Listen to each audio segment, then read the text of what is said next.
Hello student, today's our topic is reactions of by organic molecules, that is a brief overview of important reaction in organic chemistry. In this topic we are studying substitution, addition, elimination, rearrangement, oxidation, reduction reaction.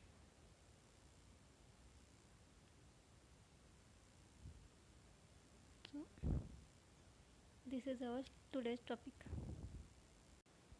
Let's start with substitution reaction. Substitution reaction, or it also known as single displacement reaction or single substitution reaction. याच्यामध्ये एक functional group already present असेल तो replace केला जाईल दुसऱ्या functional ग्रुपने. So substitution reaction is chemical reaction during which one functional group in a chemical compound is replaced by another functional group. हे एक इम्पॉर्टंट रिॲक्शन आहे ऑर्गॅनिक केमिस्ट्रीमध्ये. ऑर्गॅनिक केमिस्ट्रीमध्ये आपण सबस्टिट्यूशन रिॲक्शन क्लासिफाईड करू शकतो दोन टाईपमध्ये, इधर इलेक्ट्रोफिलिक और न्यूक्लियोफिलिक डिपेंडिंग. पण जो काही रिॲक्टिव्ह इंटरमिडिएट आहे तो कशा टाईपचा आहे,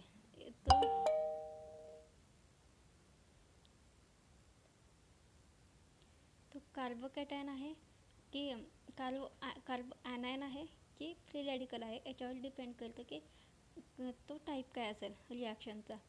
प्लस हे अजून डिपेंड असतं सफलेटवरती. सफलेट ॲलिपॅटिक आहे की ॲरोमॅटिक आहे याच्यावरती डिपेंड करतं की रिॲक्शन्स कशा टाईपची असेल. एखाद्या रिॲक्शनमध्ये आपल्याला एक कशा टाईपची रिॲक्शन होते हे जर आपल्याला समजलं तर it helps to predict product outcome of reaction. म्हणजे काय प्रोडक्ट मिळेल हे आपण प्रेडिक्ट करण्यामध्ये हेल्प करते, ज्याच्यामुळे आपल्याला ऑप्टिमायझेशनमध्ये हेल्प होऊ शकते की व्हेरिएबल्स जर आपल्याला ऑप्टिमाइज करायचे असतील such as a temperature, solvent, तर आपल्याला हेल्प होऊ शकते. याचं एक बेस्ट एक्झाम्पल आहे हॅलोजिनेशन.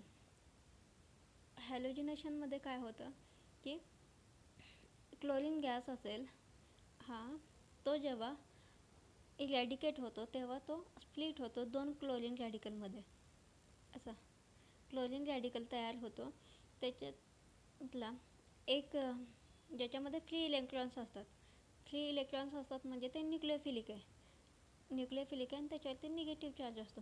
तो न्यूक्लियोफिलिक अटॅक करतो मिथेनच्या कार्बन हायड्रोजन बॉन्डवरती, जो की इथे कोव्हॅलंट बॉन्ड आहे तो त्याच्यावरती न्यूक्लियोफिलिक अटॅक करतो आणि तो बॉन्ड ब्रेक करतो आणि या हायड्रोजनसोबत तो बॉन्डिंग करतो आणि HCl तयार करतो, HCl फॉर्म करतो.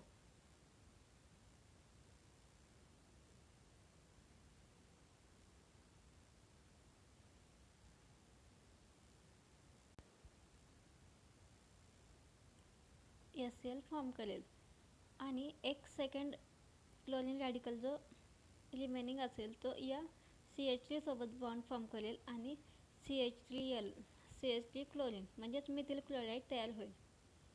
ठीक आहे.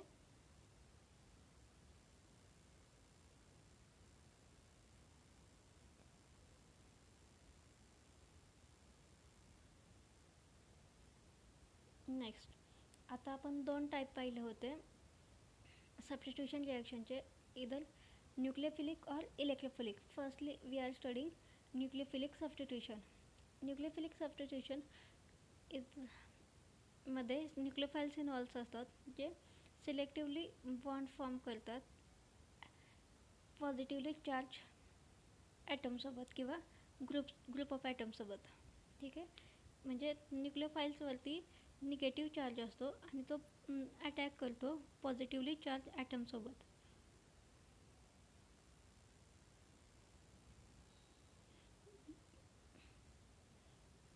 आणि जेव्हा तो हे करेल तेव्हा तो रिप्लेस करतो एका विकर न्यूक्लियोफाईलला जो की लिव्हिंग ग्रुप म्हणून रिमूव्ह होतो. म्हणजे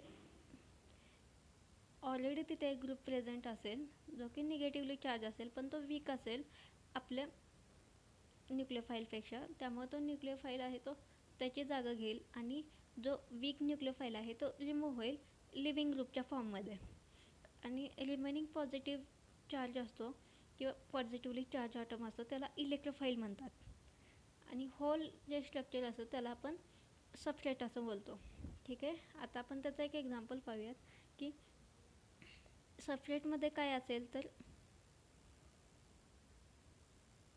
आर एल जी. आर म्हणजे काय? R is reactive group, sorry R is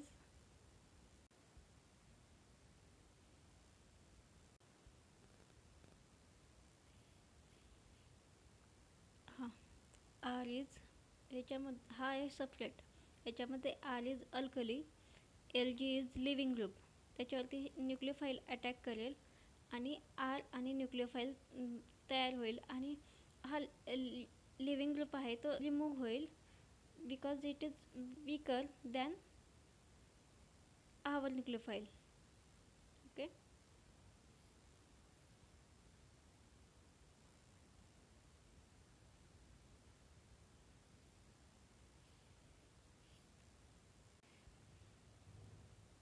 okay. This is nucleophilic substitution, ज्याच्यामध्ये एक सबस्ट्रेट असतो. सबस्ट्रेटमध्ये एक अल्कली ग्रुप असेल आणि एक लिव्हिंग ग्रुप असेल. लिव्हिंग ग्रुप म्हणजे तो न्यूक्लियोफाईलच असेल पण तो वीक असेल. मग जेव्हा स्ट्रॉंग न्यूक्लियोफाईल त्याच्यावरती न्यूक्लियोफाईलिक अटॅक करेल तेव्हा लिव्हिंग ग्रुप रिमूव्ह होतो आणि त्याची जागा हा न्यूक्लियोफाईल घेतो. ठीक आहे, त्याचा एक एक्झाम्पल आहे अल्कली ब्रोमाइड. हे अल्कली ब्रोमाइडमध्ये आर बी आर असेल, त्याच्यावरती हायड्रॉक्साईड ग्रुप आहे.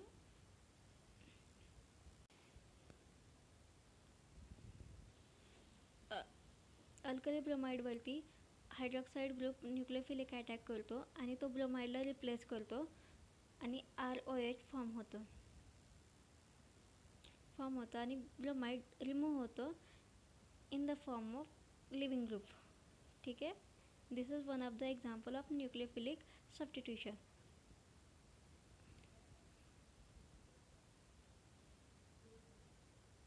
न्यूक्लियोफिलिक सबस्टिट्यूशन आपण ब्रॉडली क्लासिफाईड करू शकतो दोन ग्रुपमध्ये. इधर सॅच्युरेटेड ॲलिफॅटिक कंपाउंड कार्बन और ॲरोमॅटिक और अनसॅच्युरेटेड कार्बन सेंटर. डिपेंड करतं की त्याच्यामध्ये जो कार्बन इन्व्हॉल्व आहे तो कोणत्या टाईपचा आहे. म्हणजे कार्बन म्हणजे काय? आर्चन कोणत्या टाईपचे याच्यावरती डिपेंड करतं की तो कशा टाईपचा असेल. एकतर आर्चन जर सॅच्युरेटेड असेल, सॅच्युरेटेड म्हणजे त्याच्यात डबल बॉन्ड प्रेझेंट नसतो, फक्त सिंगल बॉन्ड प्रेझेंट असतो, ते सॅच्युरेटेड ॲलिफॅटिक कंपाउंड कार्बन. किंवा तो एक ॲरोमॅटिक असतं ज्याच्यामध्ये रिंग स्ट्रक्चर प्रेझेंट असतं. किंवा अनसॅच्युरेटेडमध्ये डबल बॉन्ड प्रेझेंट असतो. ठीक आहे, नेक्स्ट आहे की मेकॅनिझम. आता न्यूक्लियोफिलिक सबस्टिट्यूशनमध्ये 3 मेकॅनिझम्स इन्व्हॉल्व असतात. फर्स्ट आहे SN1 रिॲक्शन, सेकंड आहे SN2 रिॲक्शन आणि थर्ड आहे nucleophilic aromatic substitution. First SN1 substitution आहे ते युनिमॉलिक्युलर न्यूक्लियोफिलिक सबस्टिट्यूशन आहे आणि SN2 सबस्टिट्यूशन आहे ते बायमॉलिक्युलर न्यूक्लियोफिलिक सबस्टिट्यूशन आहे. SN1 मेकॅनिझम आहे ते 2 स्टेप प्रोसेस आहे, ज्याच्या फर्स्ट स्टेपमध्ये लिव्हिंग ग्रुप रिमूव्ह केला जातो आणि कार्बोकॅटायन फॉर्म होतं. आणि सेकंड स्टेपमध्ये न्यूक्लियोफिलिक रिएजंट आहे तो न्यूक्लियोफिलिक अटॅक करतो त्या कार्बन कॅटायनमधली आणि कोव्हॅलेंट सिग्मा बॉन्ड फॉर्म करतो. म्हणजेच काय तर हा आर आणि आपला एक लिव्हिंग ग्रुप असेल.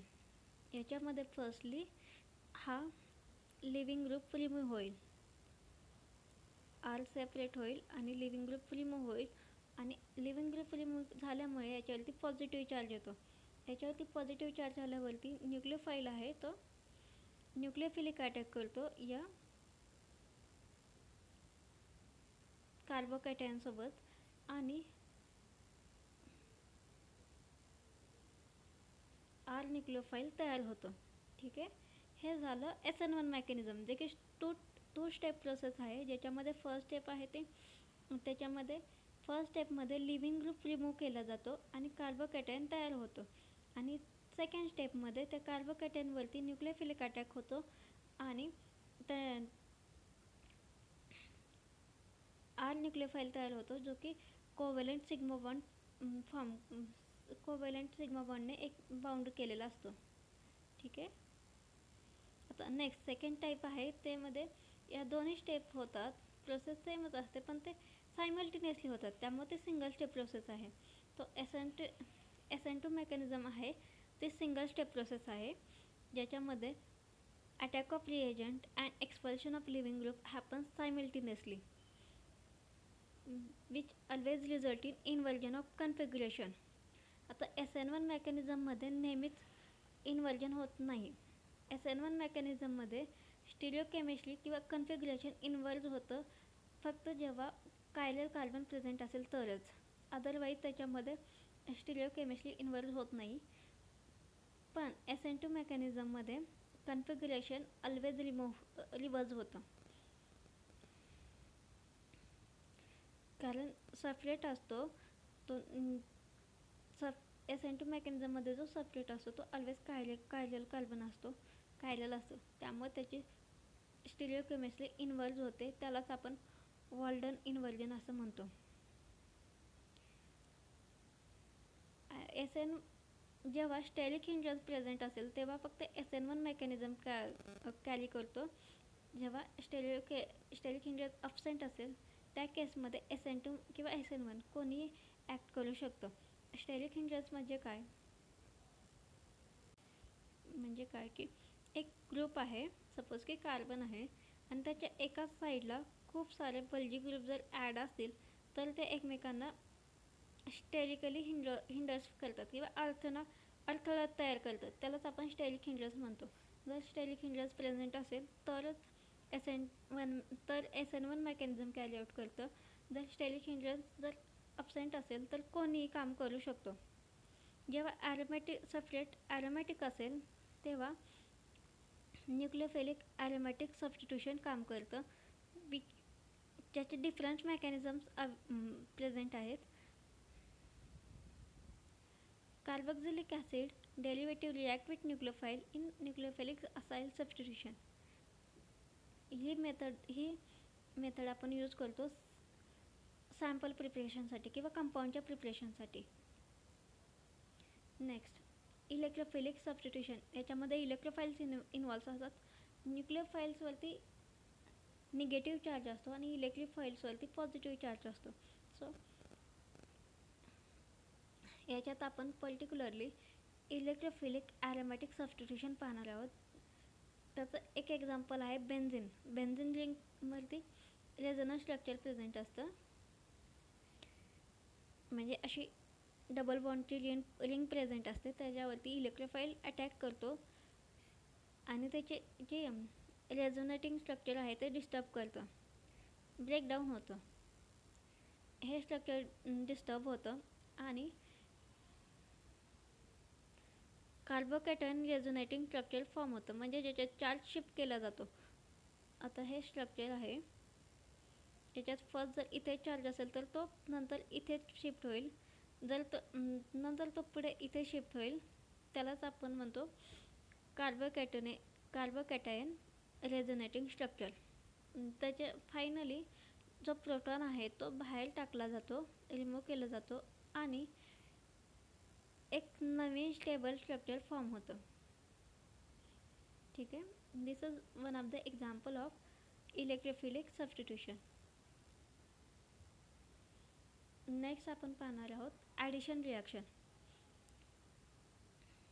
ॲडिशन रिॲक्शनमध्ये काय तर ऑलरेडी काय ग्रुप प्रेझेंट असेल ते तसेच ठेवतात आणि त्याच्यात अजून काही ग्रुप एक्स्ट्राचा ॲड केले जातात. फॉर एक्झाम्पल इथे तुम्ही पाहू शकता, इथे हे कार्बनसोबत 4 हायड्रोजन प्रेझेंट आहेत, ते तसंच आहेत, पण इथे जो डबल बॉन्ड आहे तो ब्रेक केला आणि त्याच्या जागेवरती इथे 2 क्लोरीन चे ॲडिशन केले. ॲज अ फंक्शनल ग्रुप म्हणून. ठीक आहे. तर याच्या ॲडिशन रिॲक्शनमध्ये काय होतं, तर addition reaction in organic chemistry is in its simplest term an organic reaction where two or more molecule combine to form a larger molecule. दोन छोटे छोटे मॉलिक्यूल एकत्र येतात, त्यांच्यामध्ये बॉन्ड फॉर्म होतो आणि एक लार्जर मॉलिक्यूल तयार होतो. हे एक सिम्पलेस्ट डेफिनेशन आहे. हे ॲडिशन रिॲक्शन कॅरी आउट होऊ शकते अशा कंपाऊंड्समध्ये ज्यांच्यामध्ये डबल बॉन्ड किंवा ट्रिपल बॉन्ड प्रेझेंट असतील. कारण याच्यामध्ये आपण जो डबल बॉन्ड आहे तो ब्रेक करतो आणि तो बॉन्ड ब्रेक करून त्याच्या जागेवरती एक फंक्शनल ग्रुप ॲड करतो. म्हणून ज्या कंपाऊंडमध्ये सिंगल बॉन्ड प्रेझेंट आहे त्यामध्ये ॲडिशन रिॲक्शन कॅरी आउट होत नाही. ठीक आहे.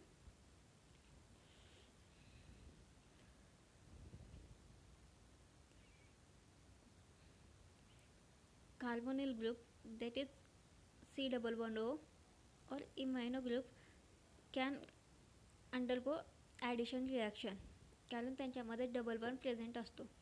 ठीक आहे. Addition reaction is reverse of elimination.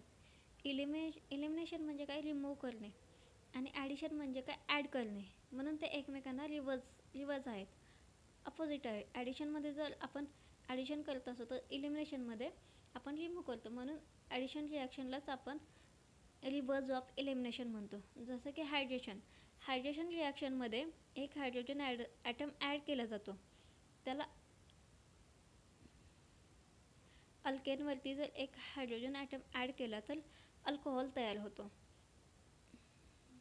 आणि हायड्रेशनवरती एक अल्कोहोल तयार होतो. त्याच्या अपोजिट आहे डिहायड्रेशन. डिहायड्रेशनमध्ये तोच एक ग्रुप काढून टाकला जातो. ठीक आहे.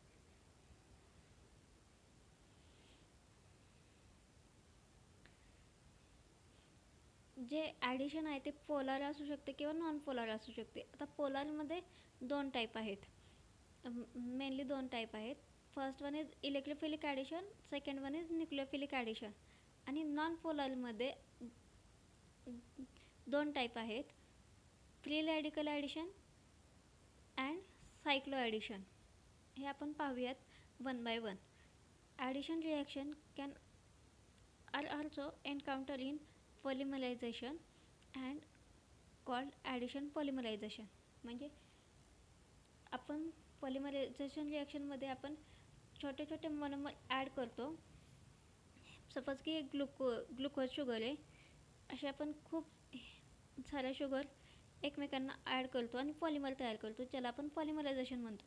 पॉलिमरायझेशन हे पण एक ॲडिशनचाच एक टाईप आहे. त्याला आपण ॲडिशन पॉलिमरायझेशन असं म्हणतो. ठीक आहे. नेक्स्ट इथे काही एक्झाम्पल्स दिले आहेत की ॲडिशन कसं होऊ शकते.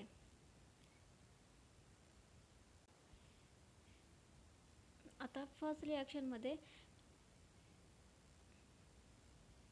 पहिल्यांदा एक इलेक्ट्रोफाईल येऊन ॲड झाला आहे. इथे एक दोन कार्बन आहेत, त्याला कोणतेही चार फंक्शनल ग्रुप प्रेझेंट आहेत. त्याच्यावरती पहिल्यांदा एक इलेक्ट्रोफाईल येऊन बाइंड होईल. इलेक्ट्रोफाईल येऊन बाइंड झाल्यामुळे त्याच्यावरती पॉझिटिव्ह चार्ज येईल. तो पॉझिटिव्ह चार्ज न्यूट्रलाइज करण्यासाठी एक न्यूक्लियोफाईल येऊन बाउंड होतो. हे झालं ॲडिशन. याच्यामध्ये आपण आधी इलेक्ट्रोफाईलचे ॲडिशन केले आणि देन न्यूक्लियोफाईलचे ॲडिशन केले. ठीक आहे. सेकंड एक्झाम्पल आहे, त्याच्यात फर्स्टली न्यूक्लियोफाईल येऊन न्यूक्लियोफाईलचे ॲडिशन होईल. न्यूक्लियोफाईलचे ॲडिशन झाल्यामुळे निगेटिव्ह चार्ज तयार होईल आणि तो निगेटिव्ह चार्ज न्यूट्रलाइज करण्यासाठी एक पॉझिटिव्ह चार्ज मॉलिक्यूल म्हणजेच इलेक्ट्रोफाईलची ॲडिशन होईल. ठीक आहे. किंवा प्रोटॉनची ॲडिशन केली जाईल. नेक्स्ट आहे की नेक्स्टमध्ये कोणताही एक कंपाऊंड फंक्शनल ग्रुप ॲड होईल, ज्याच्यामुळे फ्री रॅडिकल तयार होईल. इथे तो फ्री रॅडिकल रिमूव्ह करण्यासाठी आपण अनदर प्रोटॉन किंवा अनदर कंपाऊंड ॲड करणार. दिस इज ॲडिशन रिॲक्शन. याच्यामध्ये आपण कोणताही ग्रुप रिमूव्ह केला नाही आहे, फक्त ॲडिशन केले. नेक्स्ट एक्झाम्पल आहे ॲडिशन रिॲक्शनचं अल्केन आणि हायड्रोजन ब्रोमाइडचं. अल्केन प्लस हायड्रोजन ब्रोमाइड हे दोन्हीचं मध्ये ॲडिशन होते आणि एक लार्जर मॉलिक्यूल तयार होतो, त्यालाच आपण टर्शरी अल्किल ब्रोमाइड असं म्हणतो. इथे अल्केनवरती एक हायड्रोजन आहे आणि 3 आर्चेन प्रेझेंट आहेत. त्याच्यावरती अजून एका हायड्रोजनची ॲडिशन होते जो की इथे येईल, प्लस एक ब्रोमाइड ग्रुपसुद्धा ॲड होतो. ठीक आहे. कारण नेक्स्ट एक्झाम्पल आहे इथिनचं. Ethene plus hydrogen iodine. या इथिन मॉलिक्यूलवरती एक हायड्रोजन आणि एक आयोडीनचं मॉलिक्यूल ॲड केलं आहे आणि इथिलीन आयोडाईड तयार होईल. Next is mechanism of electrophilic addition reaction. Firstly आपण जे पहिल्यांदा एक्झाम्पल पाहिलं अल्केन आणि हायड्रोजन ब्रोमाइड, त्याच्यामध्ये कशी ॲडिशन होती ती आता पाहूयात. पहिल्यांदा हा हायड्रोजन आहे, हायड्रोजनवरती पॉझिटिव्ह चार्ज असेल म्हणजे इलेक्ट्रोफाईल आहे, तो हा डबल बॉन्ड ब्रेक करेल आणि इथे ॲड होईल. ठीक आहे. तो ॲड झाल्यामुळे या मॉलिक्यूलवरती पॉझिटिव्ह चार्ज येईल. तो पॉझिटिव्ह चार्ज न्यूट्रलाइज करण्यासाठी एक ब्रोमाइड ॲटम ॲड केलं जाईल इथे आणि अल्किल ब्रोमाइड तयार होईल. जेव्हा एखाद्या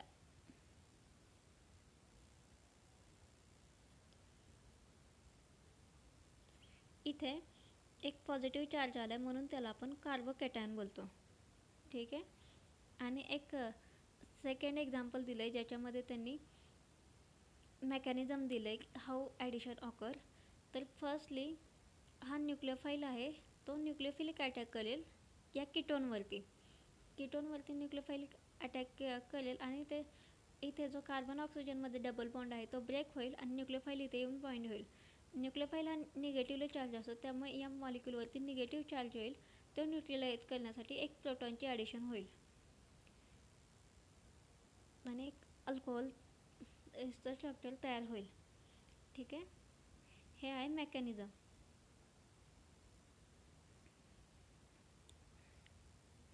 इथे आपले दोन टाईप रिॲक्शनचे 2 टाईप संपले. फर्स्ट आपण सबस्टिट्यूशन रिॲक्शन पाहिली आणि सेकंड आपण ॲडिशन रिॲक्शन पाहिली. आता थर्ड आपण इलिमिनेशन रिॲक्शन नेक्स्ट लेक्चरमध्ये पाहूयात.